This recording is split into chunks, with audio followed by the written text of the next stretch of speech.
third and final attempt. Ghostly greetings, you got. Welcome to the Word Pro. I've got the hiccups, and they ain't going away. I was at work this weekend. I had to do a lot of overtime. And while I'm at work on overtime, it's not a lot of people there. So I can generally get some audiobooks done. I cranked out the Meg. I couldn't find Meg Book 2. I couldn't find The Trench on there. But I did find The Fellowship of the Ring. I have read this before, but I've never done the audiobook before, and I wanted to give it a shot. So this is my review on the audiobook of Fellowship of the Ring. This is not my favorite Tolkien book. This is, in fact, my least favorite of the Lord of the Rings trilogy. So let's begin. You know the plot, but if you don't, a hobbit named Frodo gets a magical ring from his uncle. Magical ring is the magical MacGuffin the bad guy needs to come back and rule the earth. So Frodo goes to some elves, and they go to destroy it. And book 1 basically starts the start of their journey to destroy the ring. There's more to it than that, but that's more or less the plot. A hobbit gets a ring. Hobbit's like a halfling, if you know D&D. And he has to go destroy it, gets his team together. They start on their journey. They don't finish it, but they start. Well, for the plot, it's the Fellowship of the fucking Ring. I'm going to give that plot a B+. I know, at the time, this was fucking classic. This is fucking... If you expect me to review this without nostalgia goggles on, you're fucking stupid. I'm sorry. No, I love these fucking stories. The Hobbit was my first, like, big book I got into and discussed with friends. So, characters, I'm not going to name all the characters. And I know you've seen the movies, but I'm going to tell you some characters that I like. Bill the Pony. Hell yes. Tom Bombadil.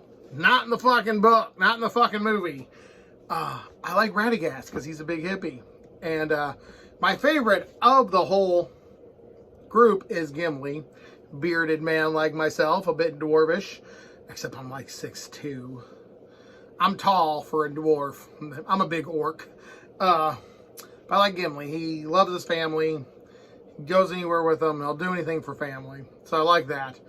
I like Gimli's my favorite of the Fellowship. So for characters, I'll give them an A. Because they're all cool.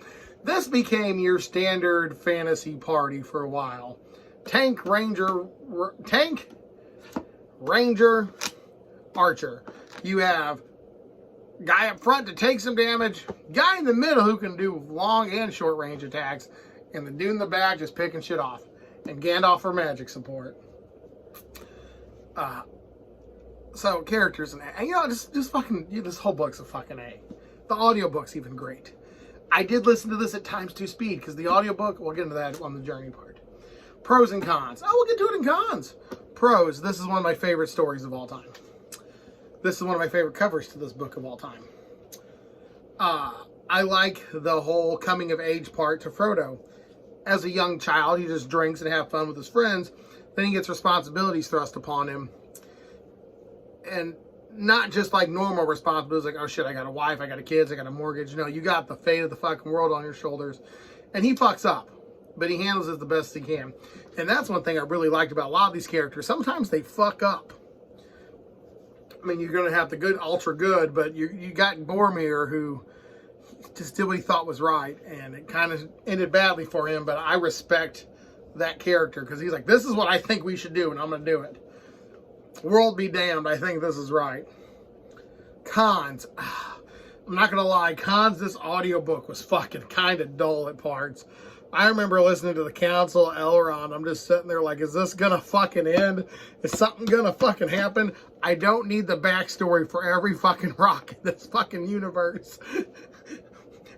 We went into fucking tells of Bilbo's songs.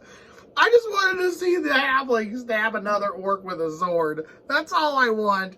Fucking Samwise is fucking wailing on somebody. That's what I wanted. But I get it. And it's beauty and it's art and everyone enjoys the nuance of the songs. But I just thought this audiobook, I needed to stop at parts and just...